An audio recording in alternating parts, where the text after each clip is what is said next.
যাই হোক, আজ আমাদের কাছে একটা বড় সুখবর এবং আনন্দের একটা বিশেষ দিন যে চৈতন্য মহাপ্রভুর মহাপ্রসাদ আমরা আজকে গ্রহণ করব।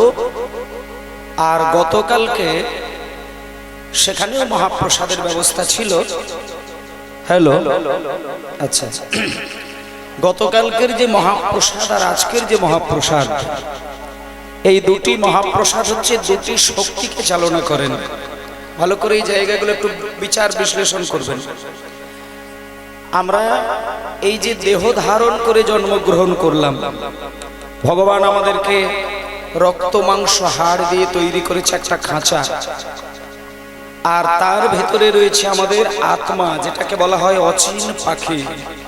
আচ্ছা, এই রিবাবটা একটু বাবা কমিয়ে দিন, রিবাব আর হালকা থাকবে, বেশি নয়। জয় নিতাই, ঠিক আছে মায়েরা। তাহলে এই যে আমরা মানুষ, আমরা প্রাণী, আমাদের কাছে মূলত দুটি শক্তি বর্তমান। সেটা হচ্ছে আমাদের দেহ শক্তি আর তার ভেতরে আত্মশক্তি। আর এই দুটি কিন্তু আমরা নিজেদেরকে ভালো করে চিনতে পারি না বলে পশুর সঙ্গে মানুষের তুলনা করতে গিয়ে মুনি ঋষিগণ বললেন যে পশু পাখি ধর্ম পালন করে, তারা জেনেও করে না জেনেও করে, আর মানুষ সারা জীবন গুরুর গৃহে পড়াশোনা শেখে, সারা জীবন শাস্ত্র পাঠ করেন, সারাটা জীবন ধরে ভগবানের উপাসনা করেন, তবুও কিন্তু মানুষ অধর্ম করে। আর পশু পাখিরা স্কুল কলেজে যায় না, গুরুকুলে শিক্ষা লাভ করে না, তারা ধর্ম ভগবানকেও মানে কি মানে না জানি না, কিন্তু বাইরে থেকে দেখা যায় না, কিন্তু তথাপিও কিন্তু পশু পাখিরা ধর্মমুখী আর মানুষ মনোমুখী। মানুষ ধর্ম পালন করে না, এটা সাধকদের বিচারে। এবার এই জায়গাটা আপনাদের একটু পরিষ্কার করতে হবে যে মানুষ কেন ধর্ম পালন করে না আর পশু পাখি কোন জায়গায় ধর্ম পালন করে। আজকে এইটা হচ্ছে আমাদের বড় প্রশ্ন। কারণ গতকালকে অনেক পালা গান বাজনা হয়ে গেছে, আর তার আগের বছরগুলো অনেক অনেক অনেক অনেক কীর্তনিয়া তাদের নানান তত্ত্ব এবং তথ্য প্রচার করেছেন, আপনারা সেগুলো মন দিয়ে শুনেছেন। কিন্তু কথা হচ্ছে ওইটা নয়। আসল কথাটা হচ্ছে যখন বাড়িতে যখন দেখবেন ছোট কোনো নাতি বা নাতনি খেতে চায় না, হয়তো তার মা তাকে নিরামিষ খাবারের অভ্যাস তৈরি করছে, আর দম করে দাদু বা ঠাম্মা বলে দিল, বৌমা ওর তো অল্প বয়স, ওকে এত প্রেসার দেওয়ার দরকার নেই, ও এখন আত্মা চাইছে, যখন ও খেয়ে যায়, বড় হলে সব ঠিক হয়ে যাবে। এই জায়গাগুলো আমাদের একটু পরিবর্তন ঘটানোর দরকার। আমরা তাহলে দম করে বলে ফেললাম কি না, ছোট নাতি বা নাতির ভালোর জন্য দাদু বা ঠাম্মা এগুলো বলেন যে আত্মা যখন চাইছে এখন খেয়ে যাক, যেদিন আত্মা চাইবে না সেদিনও খাবে না। এখানটা একটু আত্মা কি চায় যে আমি মাছ খাবো, আমি মাংস খাবো? আত্মা কি চিবিয়ে চিবিয়ে খেতে পারে? এইখানটা একটা খুব মিথ্যে কথা বলে আত্মার উপরে আমরা দোষ চাপিয়ে দিয়ে নিজেদেরকে পরিষ্কার হতে চাইছি। কিন্তু একটা জিনিস বলি, আত্মা কোনোদিন খেতে জানেন না। আত্মা খেতে জানে, তবে এই চিবিয়ে চিবিয়ে যে খাদ্যগুলো গ্রহণ করা হয় এর কণা মাত্র কিন্তু, কারণ এই জিভের সঙ্গে দাঁতের সম্পর্ক রেখে যে খাবারগুলো আমরা গ্রহণ করি স্বাদের সঙ্গে, এই খাবারটা আত্মার দিকে কাজে লাগানোর জন্য নয়, ওই খাবারটা কেবলমাত্র দেহটাকে পুষ্ট লাভ করার জন্য। এবার এইগুলো একটু পরিষ্কার করবেন মায়েরা। তাহলে আমরা যে চিবিয়ে চিবিয়ে খাবার খাই, সেই খাবারটা কেবলমাত্র দেহের কাজে লাগে, আত্মার কাজে লাগে না। কারণ আত্মা ওইভাবে খেতে পারে না। আত্মার খাবার আছে, সেটা কি?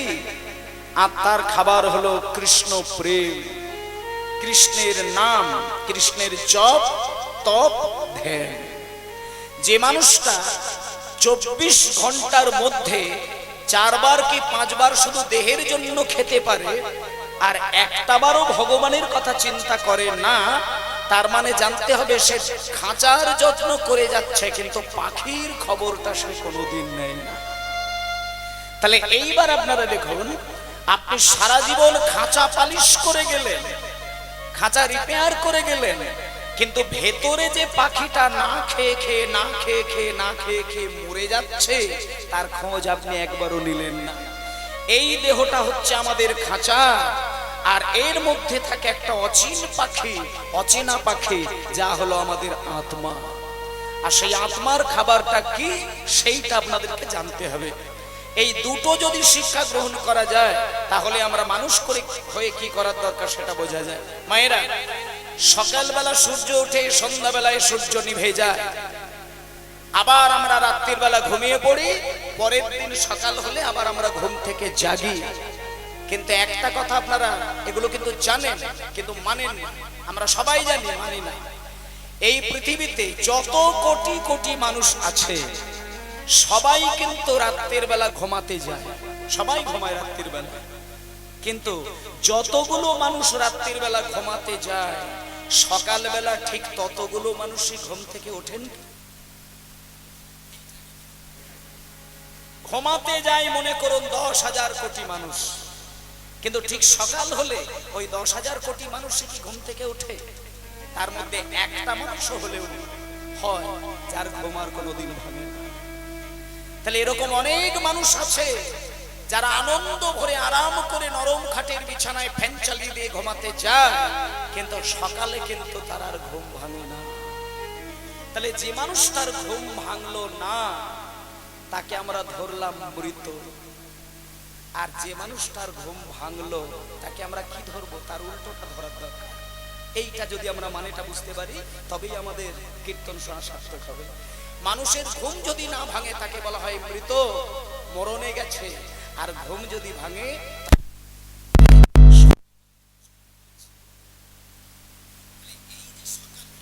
আমি সূর্যের আলো দেখলাম, প্রথমেই আমাকে জানতে হবে যে আমি তো মরেও যেতে পারতাম, কিন্তু আমি তো বললাম না। ভগবান তো আমাকে দয়া করে আবার চক্ষু দান করে চোখ খুলে দিয়ে আমাকে জগৎকে দেখিয়েছেন। আমার বাবাকে দেখতে দিল, আমার মাকে দেখতে দিল, আমার পাড়া সমাজকে দেখতে দিল। আমি তো পারতাম অন্যান্য মানুষের মতো মরে যেতে, তাহলে মরলাম না। তার মানে আমি নতুন করে আবার আজকের দিনের জন্য একটা জন্ম পেলাম। তাহলে প্রত্যেক দিন জন্ম পাচ্ছেন, আর এক একটি জন্মের দিনে এক একটি করে সূর্যের আলো পাচ্ছেন, আর এক একটি করে আলো পেতে পেতে আপনার জীবন বেলার সমস্ত দিনগুলো কিন্তু শেষ হয়ে যাচ্ছে। ইতিমধ্যেই যে আপনারা এতগুলো মানুষ বসে আছেন, আপনারা কি একটু খাতা কলমে হিসাব করে দেখেছেন মায়েরা? আপনারা বলে দিচ্ছি, মাঝরাত্রিতে, যখন তখন নয়, মাঝরাত্রিতে একবার ঘুম থেকে উঠবেন। ঘুম থেকে উঠে একবার নিজেকে শান্ত মনে নীরব হয়ে স্থির চিন্তা করে আপনি বিচার করে দেখবেন, আপনার ছেলেবেলার ঘটনাগুলো মনে হবে মাত্র 2 দিন আগেকার কথা। এই আমি ছোট্ট ছিলাম, হামাগুড়ি দিয়ে খেলছিলাম। আমার দাদু, আমার ঠাকুরবা আমাকে আদর করে কত শাসন করে ঘরে নিয়ে যেত। আমি পাড়ায় খেলতে যেতাম, আমার বাবা আমার মা আমাকে মারধর করে ঘরে আনতো। তারপরে পড়াশোনা করতাম না বলে জোর করে প্রাইমারি স্কুলে ভর্তি করে দিল। ইতিমধ্যে প্রাইমারি স্কুল শেষ করে হাই স্কুলে গেলাম, হাই স্কুল শেষ করে কলেজে পড়লাম, তারপরে সংসার জীবনে পা দিলাম। বলুন, এতগুলো বছর কাটিয়ে আজকে বৃদ্ধ হয়ে গেলাম, মনে হয় না যে 2 দিন আগেকার ঘটনা কেটে গেল? ঠিক শান্ত মনে দেখবেন। তাহলে এইটা চিন্তা করে দেখুন যে জীবনের এতগুলো দিন পেরিয়ে গেছে, তবুও মনে হলো 2 দিন কেটে গিয়ে যেন হয়ে গেল। তাহলে জীবনের এতগুলো দিন যদি আপনার ঘুমিয়ে 2 দিনের মধ্যে শেষ হয়ে যায়, তাহলে আপনি কি জানেন যে আপনার জীবনের আর কটা দিন বাকি আছে? হিসাব করে দেখলে দেখবেন ম্যাক্সিমাম দিন আপনি শেষ করে দিয়েছেন, আর সামান্য কটা দিন আপনার হাতের মুঠোয় পড়ে আছে। সেটা আপনাকে দম ঘোরাতে দেবে না, আপনাকে দিন ফেরাতে দেবে না, আপনাকে ভাবনা চিন্তা করার সময় দেবে না। অনায়াসেই দেখবেন টপ করে আপনার চোখ বন্ধ হয়ে যাবে। আর যেদিন আপনিও বুঝতে পারবেন না আপনার চোখটা বন্ধ হয়ে যাবে, সেদিন আপনার মাথার ঘাম পায়ে ফেলে রোজগার করার যে বাড়ি তৈরি করেছেন, ওই বাড়িটা তখন নীরব হয়ে দাঁড়িয়ে থাকবে। আপনার প্রিয়জন আপনার বুকের উপরে ঝাপটে পড়ে হাউ হাউ করে কাঁদবে। আপনার নাতি নাতনি আপনার চরণ ধরে কাঁদবে। সেদিন আপনার চোখে এক ফোঁটা জলও আসবে না, আর আপনার চরণও কারোর দ্বারা টলবে না। সেদিন মায়ার জগৎ শেষ। এই চিন্তা করুন, গত বছর হরিনাম হয়েছিল, আজকে হরিনাম হচ্ছে, ইতিমধ্যে 1 বছর কেটে গিয়ে কালকে এতগুলো লীলা কীর্তন শেষ হয়ে গেল, আজকের শেষ লীলা চলছে। আপনি ভাবতেই পারলেন না কতগুলো কীর্তন অলরেডি শেষ হয়ে গেল। এইভাবে কিন্তু আমাদের জীবন বেলা একটা একটা করে পৃষ্ঠা শেষ হয়ে যাচ্ছে।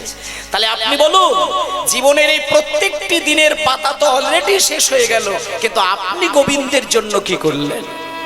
ভগবানের জন্য কি করলেন? আত্মার জন্য আপনি কি করলেন? যা কিছু করেছেন আপনার দেহের সুখের কথা চিন্তা করে করেছেন, এটা একটু ভেবে দেখবেন। জীবনে আমরা যা কিছু করি শুধু দেহের কথা ভেবে কাটাই, মনের কথা ভেবে কাটাই, মনের আনন্দটাকে মর্যাদা দেই, কিন্তু আত্মার পরমানন্দের খোঁজ আমরা কোনোদিন পাই না। তাই আমি একটা কথা বলি মা, সংসারের মানুষ হয়েছেন, সংসারে থাকবেন, স্ত্রী, স্বামী, পুত্র, ব্যবসা বাণিজ্য, গাড়ি বাড়ি সবকিছুকে ভালোবাসবেন, কিন্তু আত্মমর্যাদা দিতে শিখবেন। আত্মমর্যাদা দিতে না পারলে এই মনুষ্য জন্ম পশু জন্মের সমান হয়ে যায়। মানুষের সঙ্গে পশুদের একটা বিরাট পার্থক্য রয়েছে, এটাই যে পশু পাখির দেহে কৃষ্ণ ভজন হয় না, কিন্তু মানব দেহে কৃষ্ণ ভজন হওয়ার কথা ছিল, কিন্তু হতে চাইছে না। তাহলে আমরা পশু সমান হয়ে গেলাম। তাই একটা কথা বলি মা, কীর্তন যখন শুনতে এসেছেন, কীর্তন শোনা মানে কয়েকটা পালা শুনবো, কয়েকটা লীলা শুনবো, এইটাই আমার লক্ষ্য। এটা আপনারা ভেবে হরিনাম শুনবেন না। হরিনাম শুনতে যখন বসবেন, একেবারে পরিপূর্ণভাবে নিজেকে এইটা তৈরি হয়ে যাবেন যে হরিনাম শুনতে শুনতে কোনো একটা পয়েন্টে, কোনো একটা মুহূর্তে আমি যেন একবার আমার হৃদয়টাকে হালকা করে দোলাতে পারি। দেহটাকে নয়, হৃদয় দোলাতে হবে। মায়েরা, আজকালকার দিনে সারা বাংলা ব্যাপী হরিনাম হচ্ছে শুধু দেহ দোলানোর জন্য। কত কত কীর্তনিয়ারা ড্যান্স দিচ্ছে হরিবাসরে দাঁড়িয়ে, আর আপনারাও সেই তালে তালে নাচছেন। আমি আপনাদেরকে একটা অনুরোধ করব, বিশেষ করে মায়েদেরকে খুব চরণে আমি কোটি কোটি প্রণাম জানিয়ে আমি ভীষণভাবে অনুরোধ করছি, যখন হরিনামের আসরের সামনে দাঁড়িয়ে আপনারা নাচ গানগুলো করেন, কীর্তনিয়া নাচে, আর আপনারাও যখন সেই তালে তালে নাচেন, একটুখানি সচেতন হয়ে নাচবেন, যাতে অন্তত শালীনতাটা বজায় থাকে। এমন নাচ যেন আপনি নেচে ফেলবেন না যে নাচে ভক্তের হৃদয়ের ভক্তিটা পদদলিত হয়ে যায়। কারণ একটা জিনিস জানবেন, চৈতন্য মহাপ্রভু যে কীর্তন প্রচারের জন্য তিনি বাংলার মাটিতে নিজেকে শেষ করেছিলেন, সে কীর্তনে কিন্তু দেহ দোলানোর নাচের কথা কিন্তু বলেননি। চৈতন্যদেব যে কীর্তনের জন্য তিনি নিজেকে পাগল করেছিলেন, সেই কীর্তনের নাচ কোমর, মাথা, ঘাড় নয়, সে কীর্তনের নাচ হবে হৃদয়ের নাচ। মন নাচবে, হৃদয় নাচবে, আত্ম দুলবে। আপনার যখন দেখবেন দেহটা স্থির থাকবে আর নাম শুনতে শুনতে যখন ভেতরে আত্মাটা দুলে যাবে, তখন আপনিও বুঝতে পারবেন না, আপনার চোখ থেকে দুম করে 2 বিন্দু জল গড়িয়ে যাবে। হরিনাম শুনতে শুনতে ভক্তের চোখ থেকে অজান্তেই যখন 2 ফোঁটা জল টপাস করে গড়িয়ে যাবে, আপনি বুঝতে পারলেন এতদিনে আপনার কীর্তন শোনা সার্থক হলো।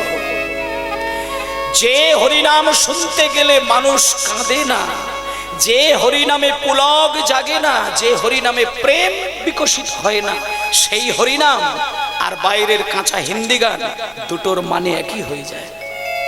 এটা আমি বলতে চাই। আপনারা দক্ষিণ 24 পরগনা জেলার মানুষ, আপনাদের সচেতন আরো অনেক বেশি থাকার কথা। কারণ সারা বাংলার মাটিতে একমাত্র 24 পরগনা জেলা যেখানে কীর্তনিয়াদের সংখ্যা অনেক গুণ বেশি। তাই আপনাদের অন্তত এটা জানার দরকার যে কীর্তন শুনতে গেলে কি একটু প্রেম আসা উচিত নয়? ভগবানের নাম শুনতে গেলে কি একটু হৃদয় দোলানো উচিত নয়? ভগবানকে সেবা দিতে গেলে তার নাম ধরে ধরে ধরে ধরে 2 বিন্দু ধারায় কি কাঁদা উচিত নয়? একটা কথা বলি, যদি কোনো ভক্ত মন্দিরে গিয়ে 1 ফোঁটা নয়নের ধারায় না কাঁদতে জানে, সারা জীবন মাথা ফাটিয়ে ফেললেও ভগবানের সঙ্গে তার ভালোবাসা হয়। নিঃস্বার্থে ভগবানকে ভালোবাসতে হবে। ভগবানকে ভালোবাসতে হবে কেমন করে জানেন মা? কোনো কিছু পাবার কথা ভেবে নয়, আমি কিছু একটা হিসাব বুঝে নেব এর জন্য নয়। কি করে ভালোবাসতে হয়? ভালোবাসতে হবে শুধু ভালোবাসার জন্য। ভালোবাসার জন্য ভালোবাসবো, কিছু পাবার জন্য ভালোবাসবো না। কেউ যদি ভালোবাসার জন্যই শুধু ভালোবাসে, কেবল সেই ভক্ত, তার কথা মনে আনলেই হাউ হাউ করে কেঁদে ফেলে। যেমন আমি বলে দিচ্ছি, রাজা পরীক্ষিত, আস্তে, রাজা পরীক্ষিত যখন তার কানে একটা দুঃসংবাদ এলো, রাজা পরীক্ষিতকে জানিয়ে দিলেন, পরীক্ষিত, তোমার 1 সপ্তাহের মধ্যে পৃথিবী ছাড়তে হবে। কেন না, তোমার সর্পদংশনে মৃত্যু হবে।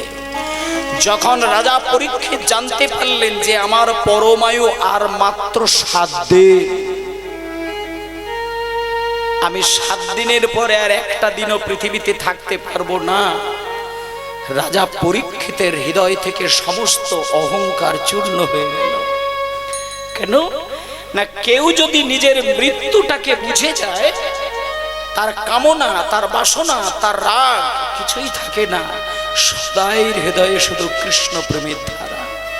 তাহলে আপনিও চিন্তা করে দেখুন, রাজা পরীক্ষিত 1 সপ্তাহ মধ্যে পরমায়ু শেষ হবে জানার পরে রাজা পরীক্ষিত মাথা উঁচু করে ভাগবত শুনতে পারেন না। সুখদেব গোস্বামী ভাগবত পাঠ শুনিয়েছিলেন রাজা পরীক্ষিতকে, কিন্তু রাজা পরীক্ষিত চোখ তুলে শুনতে পারে না, মাথা নিচু করে শুনলেন, চোখ থেকে কলসি কলসি নয়নের ধারা বিগলিত যাচ্ছে। কেন? জানে যে আমার 1 সপ্তাহের মধ্যে পরমায়ু শেষ, আমার আর কিচ্ছু দরকার নেই, আমি আগে থেকে আমি মহাপ্রভুর চরণে আত্মসমর্পণ করে দিলাম। নিতাই গৌর প্রেমানন্দে হরি বল, হরি বল। যে নিজের মৃত্যুকে হাসি মুখে বরণ করে নিতে পারে, সে মায়ার জন্য কাঁদে না, সে কৃষ্ণের জন্য কাঁদে। এটাই সত্য। তাই ভক্তমণ্ডলী মায়েরা, মৃত্যুটাকে হাসি মুখে বরণ করে নিন। আপনি ছেলে মেয়ের জন্য পাগল হয়ে কাঁদবেন না, আপনি তখন ঈশ্বরের জন্য কেঁদে কেঁদে পাগল হবেন। আর যে মানুষটা ঈশ্বরের জন্য কেঁদে কেঁদে পাগল হয়, তার জীবনে দুঃখ থাকে না, তার পরমানন্দে ভরে যায় জীবন। আপনি সন্তানের জন্য কাঁদবেন, জীবনে সুখ পাবেন না, দুঃখ পাবেন। স্বামীর সমস্ত রোজগারের টাকা আপনি খইয়ে দিলেন নিজের সন্তানের জন্য। এখানে যতগুলো মা বাবা বসে আছেন, আমি সবার মনের খবর বলে দিচ্ছি, প্র্যাকটিক্যাল ঘটনা।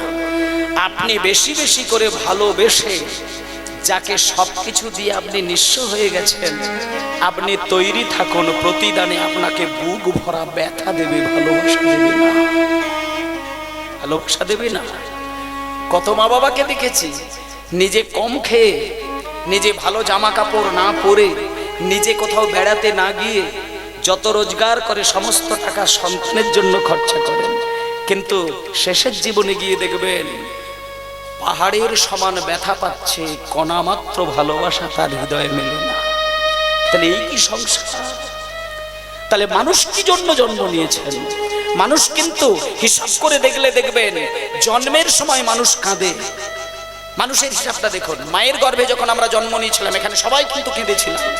তাহলে মানুষ জন্মের সময় কাঁদে, সংসারের ঘানি টানতে টানতে কাঁদে, সারা জীবন রোজগার করে ভালোবাসার মানুষকে আনন্দ করে দেবার পরে যখন ব্যথা ফিরে পায়, তখন মানুষ গুমড়ে গুমড়ে কাঁদে। আবার যেদিন মরণ হয়, সেদিন দেহের যন্ত্রণায় কাঁদে। তাহলে মানুষ হাসবে কোন দিন? এইটা তো প্রশ্ন করার দরকার। তাহলে কি মানুষের জীবনে হাসি বলে কিছু নেই? মানুষ কি কাঁদার জন্য জন্ম নিয়েছেন?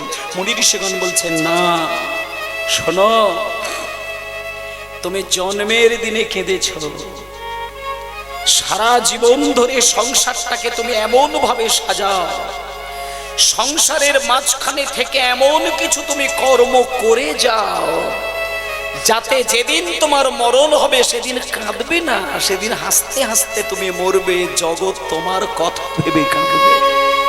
এটাই মানুষের বিধান। ও মায়েরা, কোন বাবা যদি ছেলের জন্য 10 লক্ষ টাকা ব্যাংকে রেখে দিয়ে মরে যায়, আপনারা বলুন, আমাকে উত্তর দেবেন। কোন বাবা যদি 20 লক্ষ টাকা সন্তানের জন্য রেখে দিয়ে দম করে মরে যায়, খেয়াল করে দেখবেন তো, ছেলেটা বাবা মরে যাবার পরে 2টো দিন কিন্তু ছেলের কাঁদা উচিত থাকে। সেটা হচ্ছে বাবার জন্মের দিন আর বাবার মৃত্যুর দিন। যেহেতু বাবা তোমাকে 50 লক্ষ টাকা, 1 কোটি টাকা রেখে দিয়ে গেছে জীবনটা উজ্জ্বল করার জন্য, কিন্তু যতই বাবা পাহাড়ের মতো টাকা রেখে যায়, জন্মের দিন আর মৃত্যুর দিন যখন আসে, বলুন কটা সন্তান বাবার মৃত্যুর দিনে গলায় মালা ঝুলিয়ে দেওয়ার পরে দাঁড়িয়ে কাঁদেন? কটা ছেলে কাঁদে? দেখবেন প্রমাণ করে, একটা ছেলেকে পাবেন না। কিন্তু যারা করে দিয়ে গেছিলেন তাদের জন্য জগৎ আজও কাঁদে। দেখুন ক্ষুদিরাম বসু, তিনি যখন মরেছিলেন তিনি কাঁদতে কাঁদতে মরেনি, হাসতে হাসতে মরেছিল। কিন্তু বাঙালি এখনো সেই ক্ষুদিরামের গলায় মালা দিতে গিয়ে মাথা নিচু করে কাঁদে। স্বামী বিবেকানন্দের নাম ধরে কাঁদে, রামকৃষ্ণ দেবের নাম ধরে কাঁদে, নেতাজি সুভাষচন্দ্র বসুর নাম ধরে কাঁদেন। কেন না? তারা মরণের দিনে কাঁদে না, তারা মরণের দিনে হাসতে হাসতে মৃত্যুবরণ করেছিলেন। তাই প্রত্যেকটা মানুষকে সেটাই থাকার দরকার। তাই ভক্তমণ্ডলী মায়েরা, গতকালকে কয়েক পালা কীর্তন শুনেছেন আর আজকেও হরিনাম শুনছেন।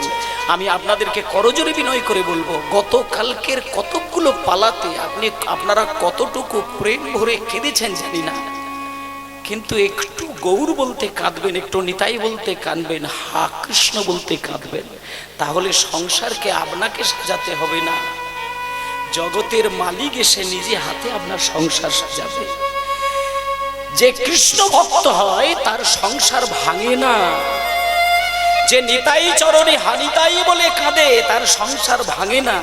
যা হাগৌর বলে কাঁদে তার সংসার ভাঙে না, কারণ সেই সংসার নিত্যানন্দ এসে নিজে সাজায়। আমি কতগুলো কথা আপনাদের শোনাবো, দেখবেন পরিপূর্ণ বিশ্বাস যদি আপনি নিতাই চরণে রাখতে পারেন, আপনি নিশ্চিন্ত মনে জীবন কাটান। সংসার চালাবে আপনার নিত্যানন্দ, সংসার চালাবে আপনার গৌরহরি। বাইরে থেকে যুক্তি তর্ক করলে চলবে না। অনেকে কিছু আজারি গাজারি লোক থাকবে, তারা বলবে নিতাই যদি চালিয়ে দিত তাহলে এত খাটতে হতো না। সব বাইরের আজারি গাজারি কথা। দেখো বাবা, তোমার মনের শুদ্ধ চিন্তাটা আনতে পারে একমাত্র প্রভু যদি কৃপা করেন। আর তুমি যতই সারা জীবন গাধার মতো খেটে যাও, সংসারে জ্বলবে, আগুন ধরে যাবে যদি প্রভুর কৃপা না হয়। আরেকটা কথা বলে দিই, যতই সংসারে অভাব থাক, যে সংসারে পরিপূর্ণ শান্তি বিরাজ করে, অভাব সেই সংসারের কিচ্ছু এসে যাবে না, কিচ্ছু এসে যাবে না। অভাব, মুড়ি, ফ্যান, পান্তা খেয়ে দিন কাটাবেন, কিছুই এসে যাবে না। শান্তি যদি থাকে না, বাটিতে মুড়িটাও তখন অমৃতের মতন স্বাদ হয়ে যায়। আর সংসারে যদি শান্তি না থাকে, আপনি অমৃত খেতে গেলেও বিষের সমান হয়ে যায়। এইগুলোই প্র্যাকটিক্যাল। তাই একটাই কথা, নিতাই চরণে মন নিবেদন করো, তোমার সংসার সে নিজে সাজিয়ে দেবে। তাই সবাই মিলে হরে কৃষ্ণ হরে কৃষ্ণ কৃষ্ণ কৃষ্ণ হরে হরে, হরে রাম হরে রাম, রাম রাম হরে হরে, সীতাই গৌর প্রেমানন্দে হরি হরি কৃষ্ণ কৃষ্ণ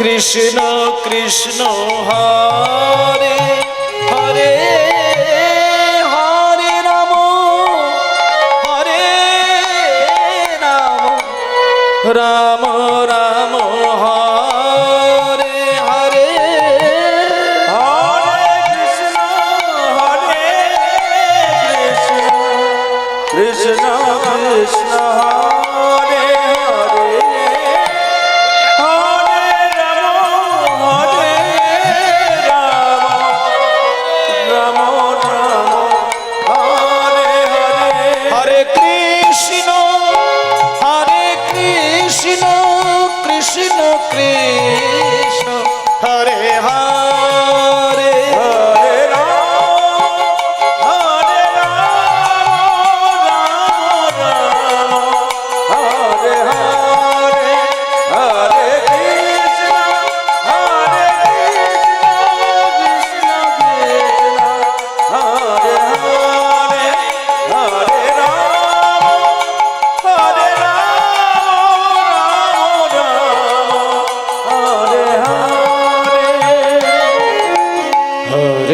কৃষ্ণ হরে কৃষ্ণ কৃষ্ণ কৃষ্ণ